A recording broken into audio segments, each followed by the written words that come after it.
Test 1 2, test 1 2. Check, check, check, check, check. Yo, what's going on? This is Alex Wilder. Thank you for much for watching Wild with Wilder. Let me share this out with the Twitter people. Just sending out a quick message, letting you know, guys know that we are live right now. I'm going to put that right here. I'm going to put live now, exclamation point.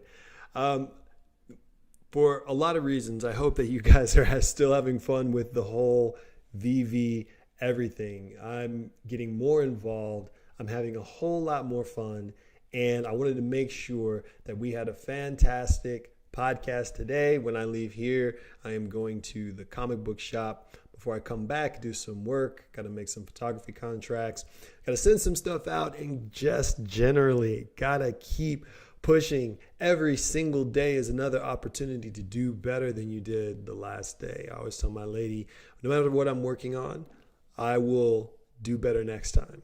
That's kind of the only way that you can look at it. Otherwise, you're either so frustrated that you didn't do it perfectly the first time that you just do a poor job, or you end up not growing because you think you have it down perfectly. You think that you are incapable of updating or changing. So before we get started, as you guys can kind of see right down here, I've got my Snapchat logo. That is Wild with Wilder on Snapchat. All one word. That's a tongue twister. All one word. Wild with Wilder on Snapchat, where I'm just talking about some random stuff. If I ever get any weird ideas or if I'm just out and about, I'll probably, let me tell you what I'll do. I'll post whatever it is I'm able to snag or pick up today from the comic book shop. Because I think then, it's fun to do that little bit of a venture. I'm going to try to hit up at least 2 comic books. They're on opposite ends of town, 2 comic book shops. So that's going to be a whole lot of fun. I guess I don't have to go. No, even if I try to go to the third one, it's that way. Like, one is far to the west, one is far to the east, one is far south. And I'm living in this comic book storeless vacuum, kind of where I'm at. But that's kind of what happens when you get a little bit older. So thanks again for watching Wild with Wilder. We're going to get into the Veve Marketplace stuff right away today because there's so much to talk about. So how did everybody do on today's drop? So today we had Marvel number 21, which is the first showing of Misty Knight. She premiered in Iron Fist number 21. They're calling this a super limited edition. I think that's because there are only 10,000 total editions. So I'm assuming that the prices are up there. And actually, you know what? I don't think the Veve Marketplace is up yet, but I would like to see. We'll wait on that to see when the marketplaces are up so that we can figure out what are these comics actually going for. So I went for the drop this morning, like always. Didn't get one. I'm not really expecting to get anything on drops these days. I don't think that's where the game is. I was hoping at this point, that maybe I'll just kind of get lucky. Because right now the drops are just like the lottery. You do your best, you try to hit, you can only do what you can do. And sometimes, once in a blue moon, you get that green truck and you feel fulfilled. They're really sticking with the white background, retro design. This is going to be the new face of Marvel Comics, which is the old face of Marvel Comics. Pretty cool. 25 cents, man. I love when they do stuff like that. Like, I love Free Comic Book Day for a lot of reasons, because it lets you really get in there and sample things. One of the things that I like a lot is trying out new things, speculating, tasting. And Free Comic Book Day is the best day to do that. A lot of times it coincides somewhere around May 4th. So sometimes it hits on the same day as Star Wars Day, which is also a lot of fun. And I think that Veve is going to have some interesting things to say about that. But I've gotten some really unique and interesting things on Free Comic Book Day that have either A, opened my mind to new types of storytelling, introduced me to something kind of fun and unique. And I think when that day comes around again, I'll show you guys my haul, whatever I find. Because, I mean, it's just cool seeing people being like, you know what? You may like it. Try it. Here's a comic book. Come read. Come speculate. Come enjoy. I was actually in the comic book store yesterday, just kind of looking around, perusing, looking for some issues maybe that I've missed. I'm at that point in my life where I don't have to buy all my books to read the content, but there is some stuff I want to collect. So I was looking for potential collectibles, and I grabbed a couple of things, and I had a good time. But I knew I would be back today, especially after this drop. Now, I don't know when this originally came out. I'm kind of looking at the style and this design. So the uncommon with the black and white, some people I'm learning are liking those black and white variants. I'm not a fan of those. I'd rather take the full color, but as I'm starting to get a taste for collecting, you know, there is a little bit of coolness to having something that a lot of people don't. Now, most of the rare and ultra rares, not most, a lot of them are unique Veve variants that don't exist in the real world or anywhere else. Let's scroll through a little bit. I hope you guys were able to get some of these because there's only 6,000 commons. So that means I'm thinking the price is going to be higher than anticipated. But I don't know if that means it's going to be a grail. So published in 1975. Only 2,250 uncommons, only 1,000 rares, 500 ultra rares, and 250 secret rares. These are going to be expensive just because of how scarce they are. If you got one of these, you have the luck, man. Like, this is really, really cool. So yeah, I hope that people are starting to view the drops differently than when you first get on the app. When you first get on the app, you're like, oh, okay, cool. I might get a drop. That'll be fun to, you know, have something for really inexpensive and then kind of potentially sell it for a great return, or maybe get it one of those rare collectibles for a super discounted price and just being like, I have something of value that I want to hold for long term. But now drops are they're just like lucky hits or lucky guesses. I don't really think that I'm going to get any more drops, but if I should get one, cool. But I'm really interested in that secondary marketplace. So before we kind of get into the secondary marketplace anyway, we need to address this additional story that the Veve team released yesterday. So Ink Stories is what I'm talking about. Eve colorized physical collectible redemption. Now, I haven't had a chance to fully dive into this yet, so I thought it would be fun if we did it together.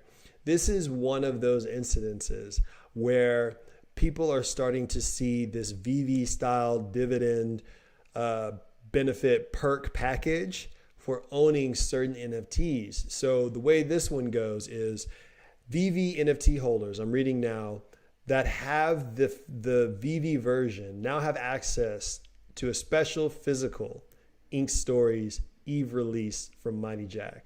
So if you own this Veve NFT, you now have access to the physical. I don't know if that means you get a free one or if you're on the whitelist to buy one. Well, let's dive in.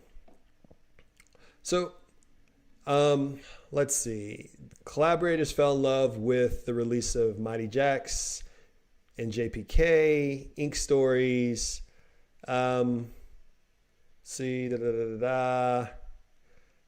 follow these steps. Make sure you are a Veve user. and you own the Eve NFT in your corresponding wallet. Fill out this form by February 21st, 2022 at 9 a.m. Eastern Time with the following details: your Veve username, your Eve NFT edition number you own, i.e. Collector's Edition 001, your Veve account email address, your registered Mighty Jacks email address for new users. So you have to register with a Mighty Jacks account as well. So just FYI, and they have the link right there. So that still gives people time to purchase it in the secondary market if you don't have one. I think that if you happen to have one and you don't care about this, it might be a good time to sell. If you start to see the prices rise, if you start to see some actual returns. But if this is your game and this is what you really, really want, reach out to those buyers. They may not even know. So if you do have one of these, you just haven't been paying attention, this is coming. And of course, nothing I say on this channel, as I say in the description, as I say all the time, is financial advice. You got to say that when we're talking about anything monetary, because some people take what people say too literally, as if people are telling them what to do. And that's not really what I'm doing. I'm just kind of giving my perspective, what I think is interesting, what I think might happen. So that's a really cool mechanic, a way to turn these NFTs into something practical. This still isn't let me scroll up so we have the cool statue behind me. I like the fact that this is a unique, non-traditional IP that's doing this. It puts attention on these. It gets people to go out and get the physical collectibles. And I am super curious if that means that these physical collectibles are going to be rare editions or rare printings, where they're not going to print very many. If you have to get access to these, is it just going to be a corresponding number in the real world that correspond to the Veve NFT? I mean, signs point to yes. There's probably a couple of variants in the collection, which would be pretty cool as well. So this begs the question too, is this the type of thing that people have been really kind of waiting to see? I'm thinking about it from my perspective. I like the fact that the NFT is being shown for the utilization of what it could be used for in the future. This is like early testing. You remember in AOL chat rooms, they came out when I was younger. I think I was in early high school, late middle school, something like that. And we were like, this is crazy. I can just type to somebody on my computer in real time.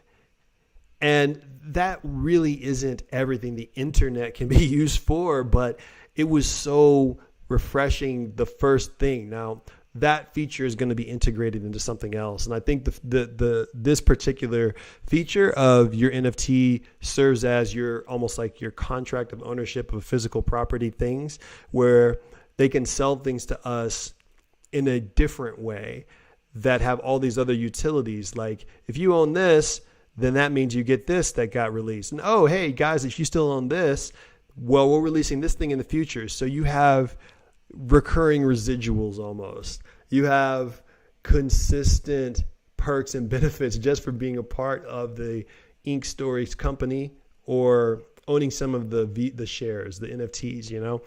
I like that. I don't think that this is the end result, because there's so much more that I would want to see. And I think that this is a very, very small stepping stone towards whatever the real major innovation is. I don't know what that is. I'm not going to speculate just on a whim. I'll have to think it through. But I don't think this is the end result. I think this is a beginning, and I think it's a very cool beginning. Now, does that mean that this is going to be the most valuable thing long term? No, because AOL is not the most valuable way to subscribe to the internet anymore. It used to be. They used to send out free like discs everywhere with like Blockbuster and with Pizza Hut, saying, oh, hey, here's 100 free hours of AOL. Oh, here's another 50 hours of AOL. So you just put that in so you wouldn't have to keep paying for the subscription fee. And you're like, man, I'm getting internet for free for a long time. It was slow as hell and all that stuff. But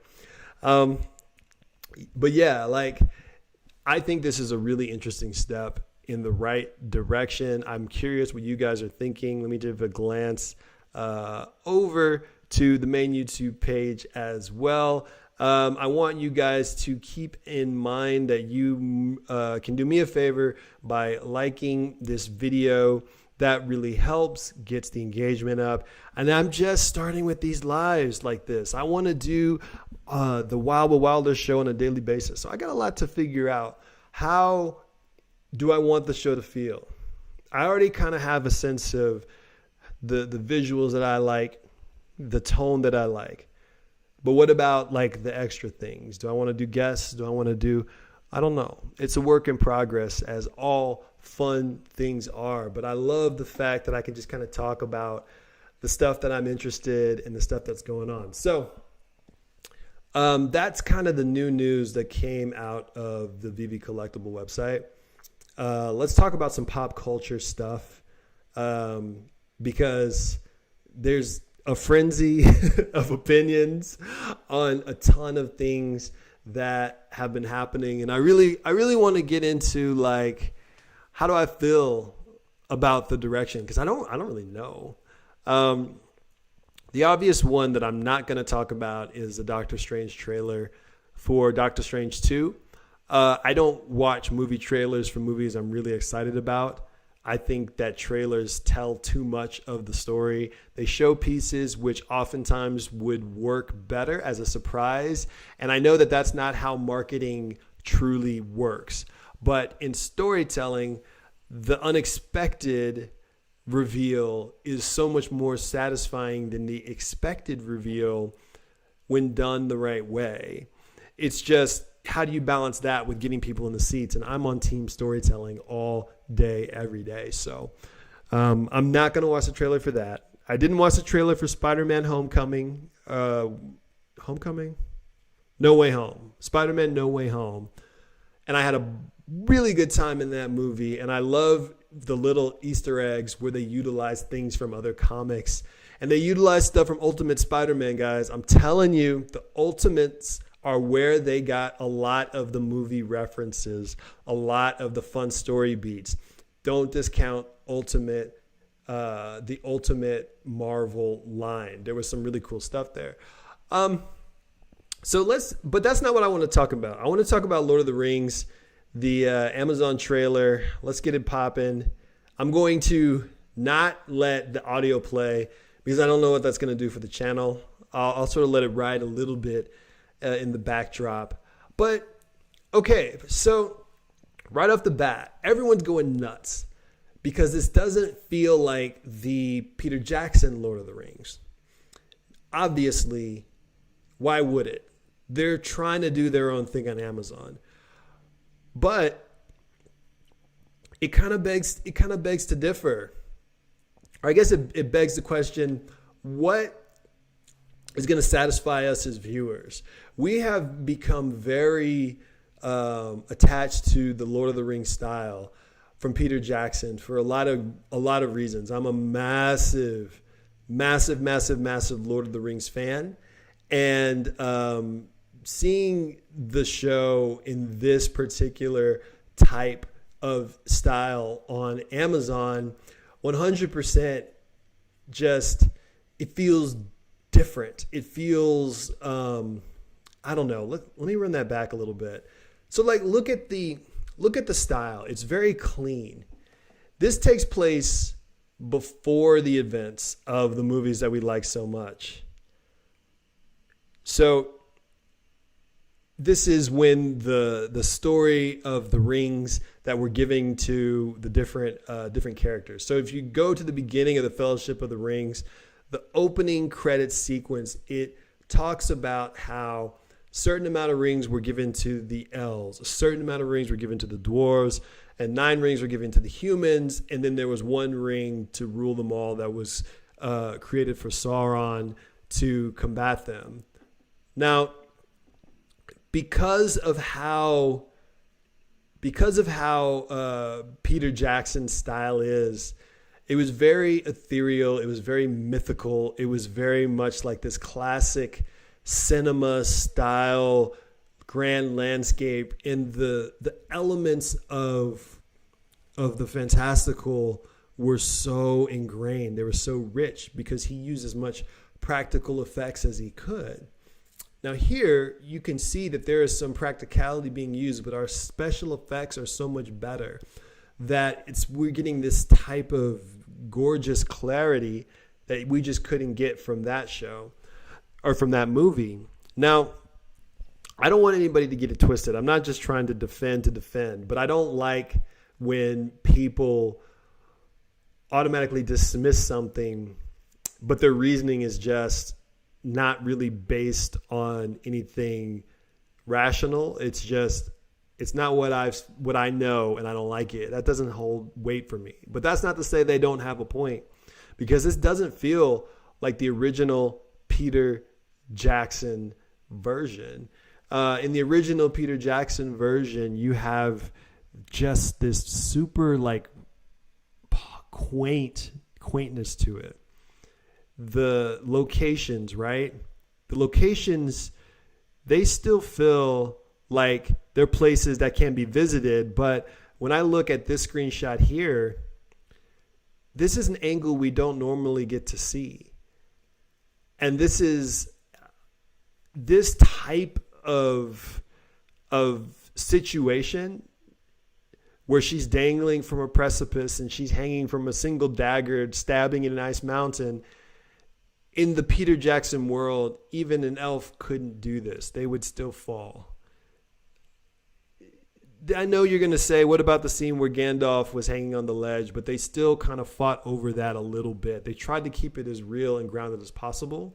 And I think in this direction, they're using kind of this like more high fantasy than low fantasy. So maybe they're embracing the impractical nature of, okay, you have an elf, but this is what else could an elf do? So there's this thing where in the original movies, right, the things that elves could do were kind of subtle. They were there. They would do them.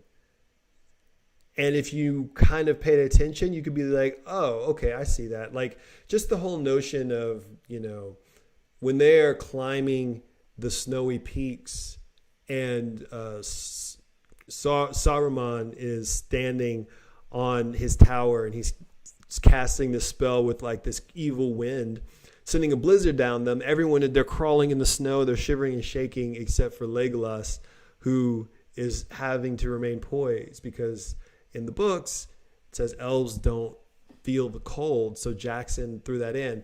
But what he didn't say is that like in the books, he can just kind of walk on top of the snow. And that's a nice subtle way to show his elven dexterity without him jumping and leaping from barrel to barrel down a floating river where it just got silly and awkward and it just didn't work. I think the Hobbit movies are terrible, to be honest. Just really, really bad storytelling, frustrating CGI. I hate using the word terrible, but they're not good. They're really boring. And despite the really fun performances and a couple of good songs, they just didn't suck you in. And I think it's because the way Peter Jackson works, he's a planner. He wants to put everything in place and then slowly take his time and find the story beats. And he didn't have that opportunity. He had to hop onto the production of it after, I think, negotiations fell through, or Guillermo del Toro, it just didn't work out. Maybe they had creative differences and he went one way and the studio went another. And because Peter Jackson is like, well, I'm the one who brought this universe to the world. Maybe he felt a little bit of that responsibility and he wanted to hop in. Or maybe he saw what Guillermo del Toro was doing and he's like, this doesn't fit. We have to adjust. I don't really know the backstory, but I do know that those movies were very clean. They looked pretty, but they felt off. The magical nature of Lord of the Rings is not magical because of the effects. So just so you know, I'm not BSing. I'm a huge, huge fan of the Lord of the Rings. I've seen all of the movies tons and tons of times.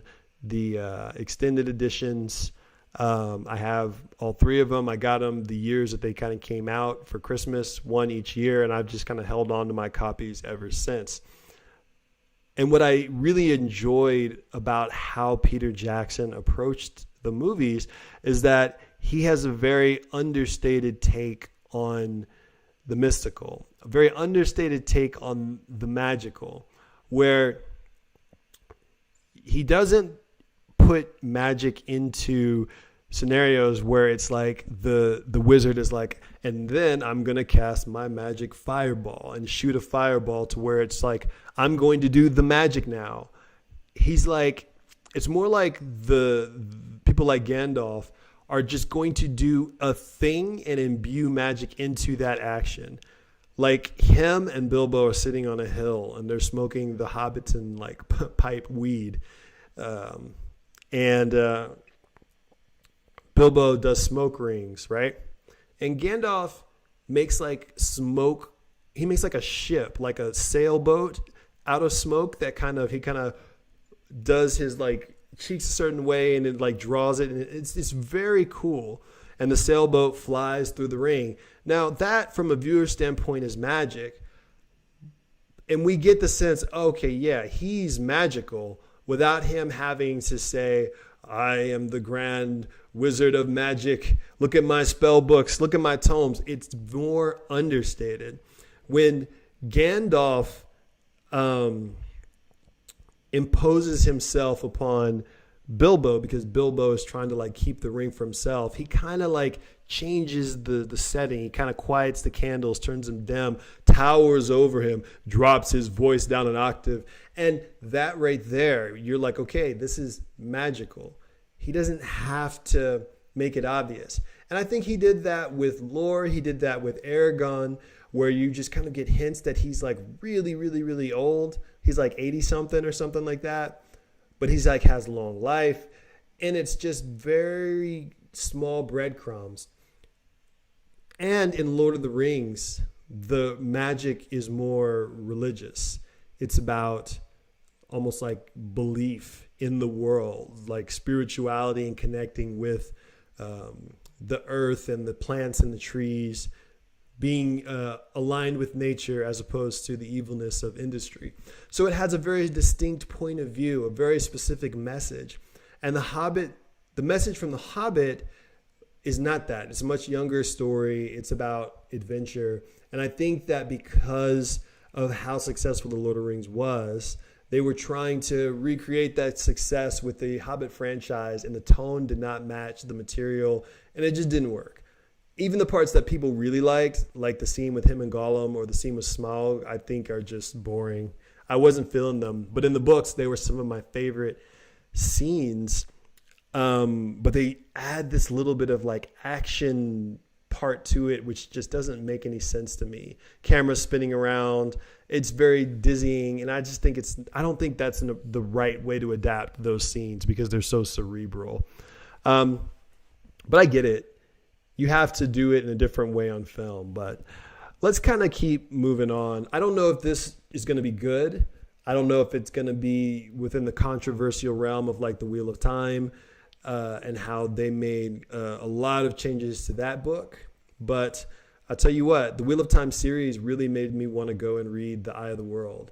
That's the book that I kind of never got around to during my fantasy reading time. So I was just like, meh. And then they came out with a show and I was like, oh, great. I'll watch the show. It may be like Game of Thrones or Lord of the Rings or something. And it didn't quite feel right. And then I find out there's all these like changes that were made and the vibe of it is very, very modern, a little bit CW, soap opera and stuff like that, love triangles and things. And I'm like, I don't know how many love triangles were in the original work. So it really kind of made me want to go and read the book because I wanted that kind of classic fantasy brought to screen, which they have a hard time doing. They do it all the time with sci-fi, a lot better than fantasy material. I mean, it wasn't until Game of Thrones that people really started taking fantastical stories truly serious on the small screen. So There was another announcement that came out yesterday, which I'm just gonna touch on a little bit because I want to look at the Veve marketplace. So stay tuned. Like the video. Let me glance over here real quick. Thank you so much for rocking with me, by the way. Don't forget to follow the Snapchat, which I think is going to be right here. Should be there most of the show, so that you can see more of my rantings and ravings. I'm just talking about Veve and pop culture and kind of what else, because I'm just having a good time. Be sure to follow too, because I'm going to go to the comic book store. I'll show you my haul, what I picked up. Afterwards, it's going to be great. Okay, so this just came out yesterday. I haven't even really had a chance to look at it, but they're making a Lord of the Rings anime feature set for release in 2 years in April. This is so weird. One, I didn't know that Lord of the Rings and anime went together. That doesn't mean that they don't, because there are some great anime series that are in the fantasy genre. There's Record of Lodoss Wars. The OVAs are particularly good. There is Vision of Escaflowne, where the story is quite good. It's more of a romance / action. A really good anime, which I highly recommend. I think it holds up even to this day. And then there's this. So let's see. The War of the Rohirrim. So it's going to be about the Horse Lords. And I'm assuming they're going to be fighting these, what do they call them? The guys who ride the Oliphants that Sam was so excited to see in the movie. Set roughly 2 centuries before the events of Tolkien's The Hobbit and The Lord of the Rings, War of the Rohirrim will explore the exploits of Helm Hammerhand, the King of Rohan, and the creation of Helm's Deep, the stronghold featured in Peter Jackson's Lord of the Rings 2 Towers. Oh, wait. I want to read the next part. Nope, no, I do not. So, I don't know. I've never really wondered, man, I sure do want to see the creation of Helm's Deep. But that doesn't mean it's not going to be good. Anything can be good. It just you just have to let the creators do what they do. And if they are super high quality creators, this could be a lot of fun. Now, I have a whole thing about anime and how it just is circling the edges of mainstream. I don't think it's found its first true project to get it to cross over. I thought that might happen with Cowboy Bebop. I like the adaptation much more than a lot of people. I don't think it's a perfect adaptation, but I think it's a pretty good quality show, which on some aspects captures the spirit of the series, but it got canceled because people were just berating it, didn't like it, and it just didn't quite grasp people. So I guess that one didn't work. But I still think that there is something to making shows live action. I'm going to see if I can do this explanation kind of briefly. When you make a show live action, the characters become more real. When I think about Marvel and I think about Robert Downey Jr., right? Tony Stark in the comic books was just kind of this guy. He was really serious. He was really studious. He kind of would party a little bit, and he was kind of a playboy. But it was more like, let me do my James Bond meets Batman impersonation. And that's kind of what we get. Very by the books, very on the nose, until Robert Downey Jr. really embodied that character in Iron Man 1. And he just brought him to life in a way that just feels different than the comic books. He just makes him something beyond. He gives him a soul, if I can even use the term appropriately. So what I mean is, when I think about the character Iron Man, him and Robert Downey Jr. are aligned in my mind. In my mind at the same time. When I think about Thor, now I think of Chris Hemsworth, who is kind of the MCU's the version of Ultimate Thor. Oh, check it out, y'all. Hold on, let me see if this shows up. We got the Dunk Master Darius Snapback hat, League of Legends for Octi. I had to go ahead and hit that purchase. I'll do a video about Octi, but you can follow me. I've got the link to my Octi on there so you can look at my collectibles and stuff. Octi is this other NFT platform that they're doing some testing with where you can mint these kind of IP style NFTs in the collectible in return for what they call coins, and you can use the coins to shop real world items or to, all these kind of things. It's still really new. I'm not sure what they're really trying to do, but it's really a good place to learn about marketplaces. And if you think that I'm kidding about some of the true IPs, check out this guy. That is a silver Pikachu, and he's rocking, right? So you can get a lot of fun stuff on the Octi platform. I'll do my personal video on what I think it's good for, but it's still in the testing phase. If you want to test with me, definitely hop in there. Definitely follow me if you want. They do 2 new items every day. For those of you who are new, wait for those new items to come out. Mint them because it only costs you the coins that they give you in the thing. And then there's a secondary marketplace as soon as they run out to where you can sell it back if you want. You can kind of get more coins, start building up your little Octi stack. Okay, all that being said, let's go ahead and jump back over to Veve because it's got me talking about NFTs. Once again, thank you so much for watching Wild with Wilder. This is day 2, and I'm not going to keep counting the days, but this is day 2 of the new live format where we don't have to sit around, we don't have to wait. We can just kind of sit, we can kind of chill, and we can just take as long as we want. I was having issues with my laptop where I couldn't get it to maintain battery life, so I grabbed an adapter on Monday, and we are off to the races. So before we look at the Veve Marketplace, I'm going to show you guys one more thing. This is my shop, the Refined Otaku Shop, where I just have some fun anime style merch, kind of wacky, kind of cool. We have everything from anime dresses to sports bras to bathing suits to bikinis. It is bikini season. We even have some fun swim trunks, which I may update, but I worked with some great artists. I also did some of the design work myself. This bikini right here, that's from one of my photos, plus some little anime inspired hint on there as well. We have a couple of NFT t-shirts, but if you want, you can just support the podcast and the show by grabbing one of these Wild with Wilder t-shirts if you want. Not a big deal, but it would be great for us. Keep the show going. I want to build this much stronger because I have so much to say. Anybody who orders can enter the code name Wilder, WILDER, to get 10% off anything in the shop.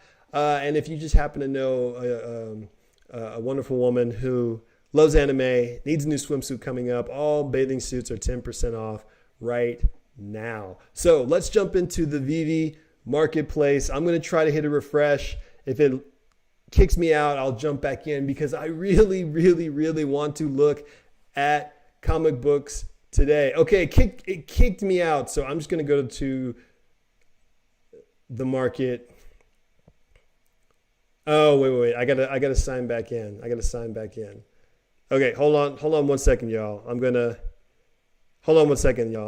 to hide the window while I log back in. It's not like I'm typing anything or anything like that, but just in case. All right, we are back in. Let me get to the market and pulling it back up, and let's go to these. So I'm thinking 100 subscribers. I'll grab a Comey Wiki. I'll sign up for the charts, and we can kind of look through them together. But for right now, I want to look at these static prices. Now, the way that they do it is that they're a snapshot from an hour in the past. So this is probably right before the market closed. This is probably right before the market closed. So let's kind of keep going. Okay, so let's look at the comics right now.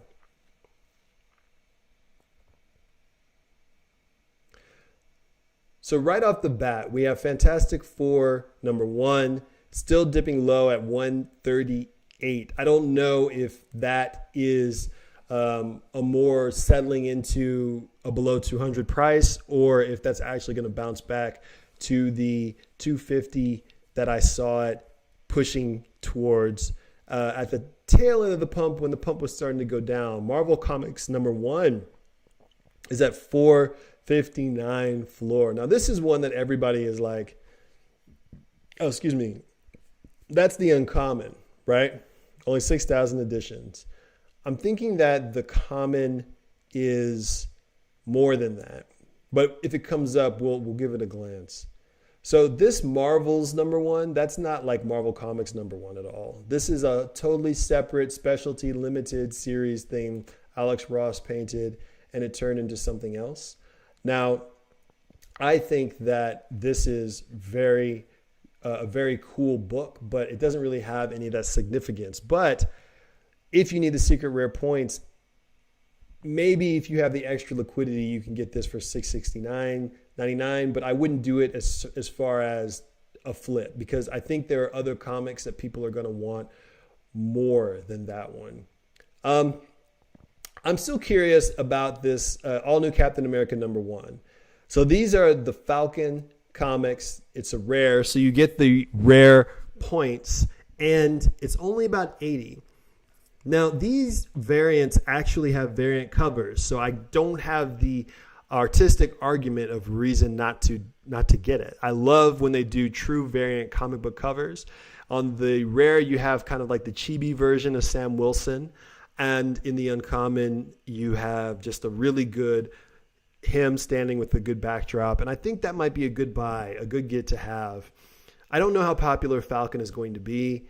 Falcon is the character that they're telling us should be our favorite character, but really we like Black Panther more than Falcon for a lot of different reasons. Tales of Suspense I'm a fan of. I have the uncommon, and it's starting to get back to that nice recovery price. I would love to be able to get the secret rare. I love the artwork on this. I love Avengers #8 secret rare, but it's pricey. Kang the Conqueror just chilling. I love looking at these secret rares just kind of back to back to back, because Tales of Suspense, first appearance of Black Widow, but people are banking on Kang. And on top of that, Kang only has 250. Let me see if you guys can see that.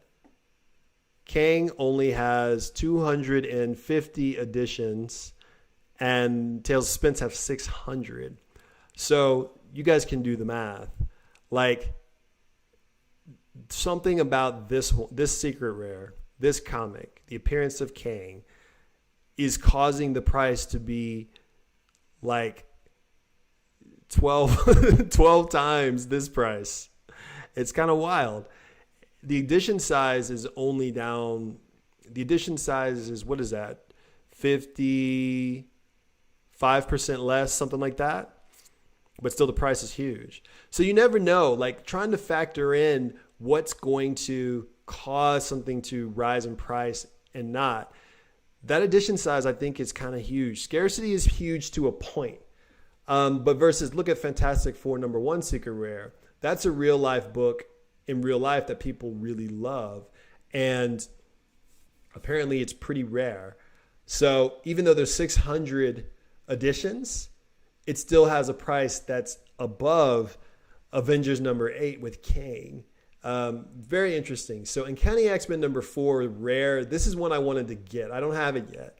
But just that cover with Cyclops for 118, I really like that. I really like the artwork for that issue. I have the uncommon with Scarlet Witch on the cover, and I think that that's a great issue to have. Look at Daredevil number 1 at 3.9. So the markets are doing what they do. Thanos, if you just want to pick up secret rare or ultra rare for the points, not a bad one to get. Ultra rare is only at 282. Only. It's at 282.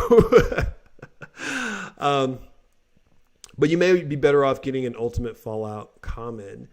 A lot of people are stacking Ultimate Fallout commons. I can't say I blame them. First appearance of Miles Morales in comic book form. So that means because they're so valued, because they're stacked, there are going to be people who have more money, more acumen than us, whom are going to kind of lead the way in this regard. Like there's somebody who has all the Kingos, and I'm kind of seeing what he's doing when the market is low. And I'm going to wait until the market is up to see how he operates when the price shoots up as well for that piece. I think there's a lot of ways that you can earn gems by holding, flipping, buying. So Ultimate Fallout number 4 is one that people are really taking good chances on. It may not be a bad get. NFA, not financial advice, do your own research. The Amazing Spider-Man number 50, uncommon, no. I really want the Eternals number 1 ultra rare. I love that cover art. This is the secret rare, I know, but I love that cover art. So Ultimates number 1's climbing a little bit for the uncommon. The ultra rares, I think that's up a little bit too. The rare for Marvel Comics number 1 is almost at about 1,000.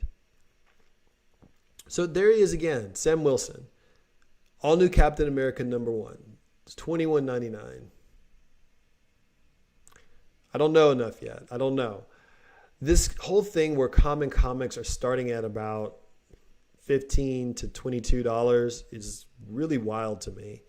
The fact that we were able to get to that point, and a lot of people are hopping in where the comics are not discounted because they're trying to be able to collect something. But what's going to happen when they have thousands of comics? What's going to happen when they just keep adding to the market? Because you know they have comics for days. They have hundreds of thousands of comics, editions, variants, variations, and they're steadily making more. They can advertise for years. So now there's a lot of attention.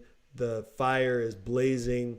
There's opportunity. But how long is that going to last? I think about that and trying to figure out long-term value is going to be in the secret rares, ultra rares, and the rares for the MCP points if that's your game, or in the grails if that's your game. If you can figure out which ones are grail comics that are inexpensive that you know are going to go up. I've made some gambles as well as some safer bets, but we'll see how it goes. I love the artwork on the House of X secret rare. I have the ultra rare in that one. I like that one better as far as the artwork. Putting that next to the Powers X ultra rare would be fun, but I don't have that one yet. Let's kind of keep going. Let's keep going. So that's the Uncanny X-Men number 4 that I have. It's the first comic image that we're seeing of Scarlet Witch on here. And I just think that that's an incredible cover. That variation is really, really cool. And I think that some people are going to be cover collectors for the vault, which is coming soon. So here's Ultimate Fallout number 4 uncommon. 5,000 versions, and it actually is at about 200, almost double. So that one, the uncommon, is acting appropriately considering how low the edition size is. The price is actually up. And then that ultra rare is at $9.50. That's the one that I know a lot of people want because it's Miles Morales showing his face. So that's just a desirable book to have. But man, having any of those, I think that people that were able to get in on that, good on them. I wonder if there are any other comics that really interest me. I like the Marvel's number 1 ultra rare just for personal reasons, but I can't recommend it to anybody. There's the House of X number 1 sitting at a good 122. Hasn't really done much moving. That ultra rare X-Men number 4 has all the original X-Men, it looks like, except for Iceman and Cyclops, because it looks like there's Warren, Beast, and Jean Grey. So it has 3 out of the 5. So comics are interesting in that they don't pop the way collectibles pop, but there is still sort of that intrigue that's kind of surrounding them for a lot of reasons. And that's kind of because we think there's a lot of potential in them. So there's some that I've grabbed. You know, I do my aesthetic plays, but I'm also now looking at what's going to help me to increase the value of my collection in the long term. How can I just take what I have now and slowly just increase the value just a little bit, a little bit? I think that that is probably a pretty decent way to look at things for somebody like myself who is just trying to make their way upwards, because I just want to see that valuation number to increase. So one more thing that I wanted to look at, we were talking about it yesterday about these Master Collector Points program. So I thought we'd just do a little quick read about the MCP points, how you can get them, and what equals what. Because I know for myself, hearing about that stuff, it's very important. But getting into the details, into the reads of the details, it's not as fun as like hunting for Secret Rare Spider-Man, but you may find something here that you can use as a strategy. So let's look through this together. So the Master Collector program is going to be their loyalty program to where anything purchased gains a certain amount of points to be utilized on a future system. Depending on the number of points that you have, you'll be able to utilize it for lottery events for future drops. I think the way they're going to do it is they're going to have a regular pool of editions where it's like, say they have 20,000 editions. They're going to put 3,000 aside for just the people that have a certain amount of Master Collector points. Or you can buy it, you can get a ticket. You can use your Master Collector points to purchase a ticket with your gems to be eligible to be in the pool of just the 3,000. So what that means is all of the people who are just doing the regular button tap, who don't have the right amount of points or who haven't purchased those tickets, they have to still try to grab it by hitting the button quickly. But these guys are just kind of in the lottery, and there's probably better odds because there's much, much fewer people. But it is a risk because you have to buy the ticket. So you have to spend gems to play. So it is a lottery ticket. Not guaranteed, but the odds are probably still going to be better in the beginning. I'm sure as time goes on, more people will flood in, but we'll see how it goes. So with that in mind, people are like, okay, how do I get Master Collector points? So let's hit these bullet points really quick. All Veve app users are automatically enrolled. Points are going to be awarded retroactively to all active Veve users. So once this goes live, anything that you have collected, the points you've accumulated are going to be retrofitted. So if you've been on there for 3 months, all the collectibles you've got up until that point have been accumulating points. So they're going to say, okay, this comic book earned 3 points a day. He had it for 20 days. So he gets 3 times 20, 60 points. You know what I'm saying? That's what they're going to do. Everyone starts at level 0. Let's see. Collectors can earn one-off points and or daily recurring points. Collectors level up by earning points from in-app activity. So this is something that I haven't really got into as well. Getting into the community, which I'm going to start probably today. Chatting with people, leaving comments, posts, commenting on new drops, listing, chatting, being involved. You're going to get points for that as well, and I haven't quite done that. So I'm going to start doing that because I think that that's a fun way to earn points. I like looking at what people are doing anyway. And I think maybe I'll show off some stuff in my collection as well, because my vault is still on still teetering. So collectors, okay, once points are earned, the collector will proceed to the next level. Collectors can spend earned points on various features and products within Veve. Spending points does not affect your level or rank. Okay, so that's what I mean. You spend the Master Collector points on lottery tickets, and if you want more tickets, you have to accumulate more. So the more stuff and interactivity that you do, the more things you have, the faster you accumulate points. That's why when I look at all these people that have bought up all these comic books when they were $2 and $3, they're just accumulating points on the daily, having 100, 200 collectibles. That's wild to me. So what do? You got to find out your way to compete. So in order to level up, collector must earn points. All right, one-off points. 100 points when completing new user onboarding. So when you onboard, you get 100 points. 100 points received when completing a set. Or maybe that's when you, maybe that's a referral. Maybe you get 100 points if you bring someone else into Veve. But it sounds like your own new user onboarding. So we all start with a base of 100. 100 points when completing a set. So for those of you who have all of the Fantastic Four Marvel Mighties, well, you get 100 points for that. If you have all the Ghostbusters pieces, you get 100 points for that. That's a good way to just get some points.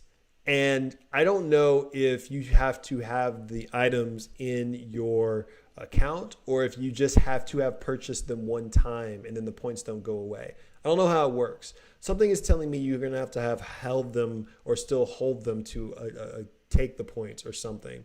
Otherwise, you could just buy everything, resell them for like a $15 boost, and you get all the points, and plus you have all the gems, and you don't have any risk anymore.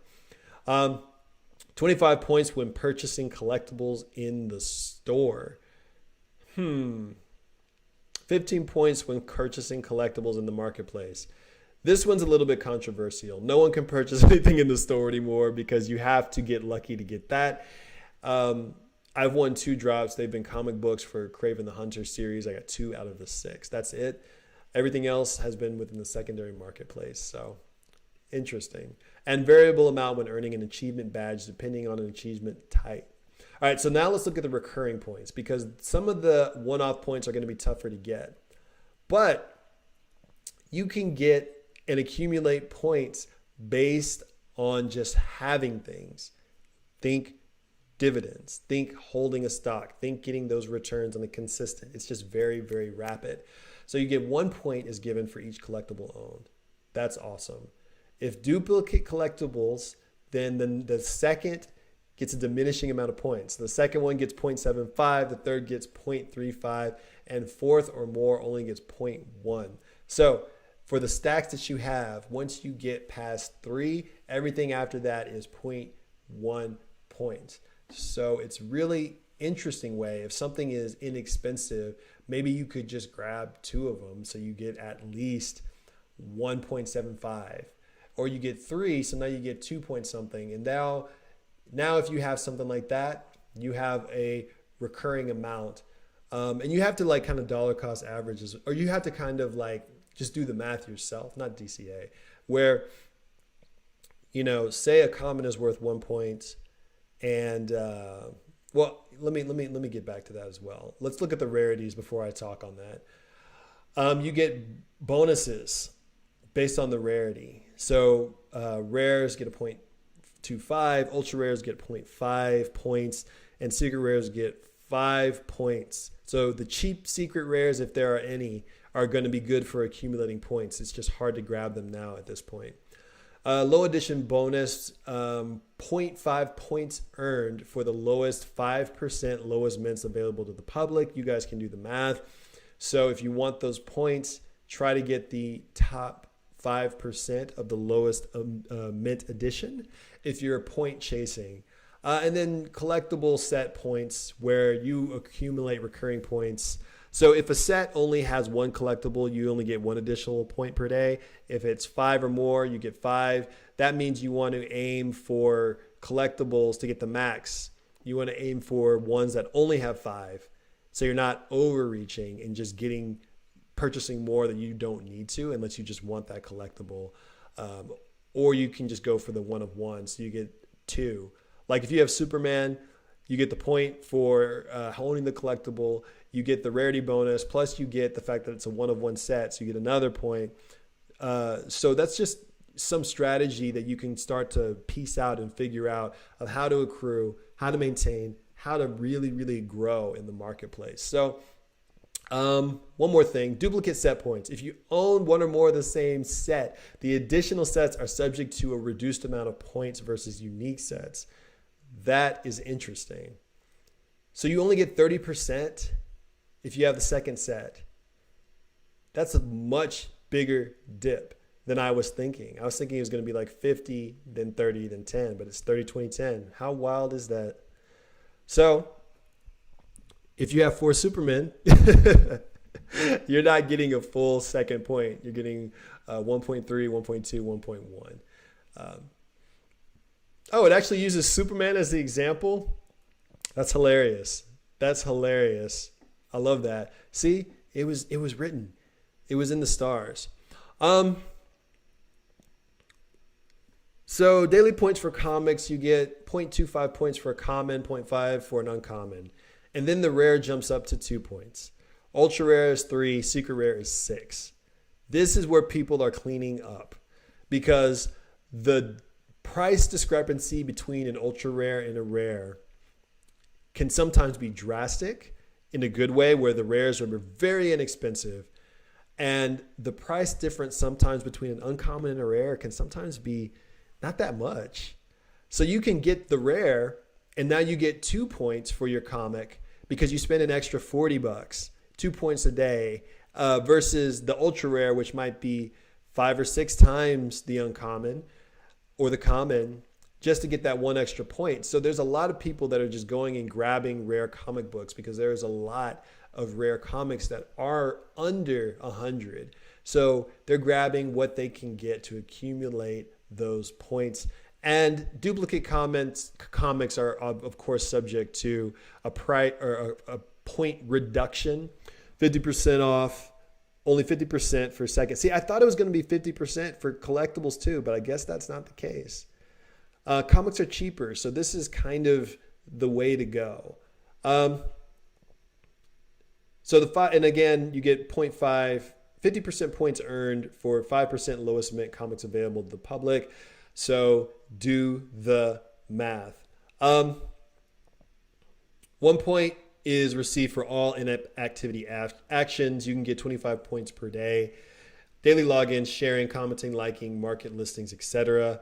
Additional activities are going to be added. So I don't want to just read more, but you see what I'm getting at. Valuable information. Increase the value of your collectibles. Like, you guys are keeping track of what you're buying, purchasing, selling, what your goals are. At least I hope you are. That's the goal. I want to build the portfolio. I want to grow. I want to really, truly expand my collectibles and really engage with the marketplace, because I think the flipping mentality is a lot of fun. And I think there's a lot of really good earning potential in Veve. So I'm having a lot of fun. I'm having a ball. And I think I'm going to put a pin on that episode now, because I don't want to go over too long, because now I'm about to hit up the comic book store, which I'm very excited for. I've been waiting for about 2 weeks for this drop. I'm going out. I'm going to go get Iron Fist, the new Iron Fist. I'm going to hit up a couple of stores, see what we get. And I'll post on my Snapchat whatever hauls that I get. Thank you so much for those of you who hopped in. Thank you so much for the people that watch the replay. This is Alex Wilder. I'm Wild with Wilder. I'm going to be going live a lot. 11 a.m. is my time. And I'm going to do other live videos. And I think this might be my format. I love being in the moment. I like live. I don't mind edited videos either, but my instinct is just to bounce from idea to just express whatever it is I'm expressing right now, because that's when I do my best speculating, my best thinking. So once again, this is not financial advice. This is just my opinions of a guy who doesn't know what the hell he's doing half the time, and I'm just trying to figure it out like the rest of you. So on my road to blue chip, on my hunt for increasing the value of my Veve collectibles, in learning and taking what I've learned in some of the other investment opportunities where I cut my teeth into the Veve platform. I just want to say thanks to everybody. Have a great day and peace.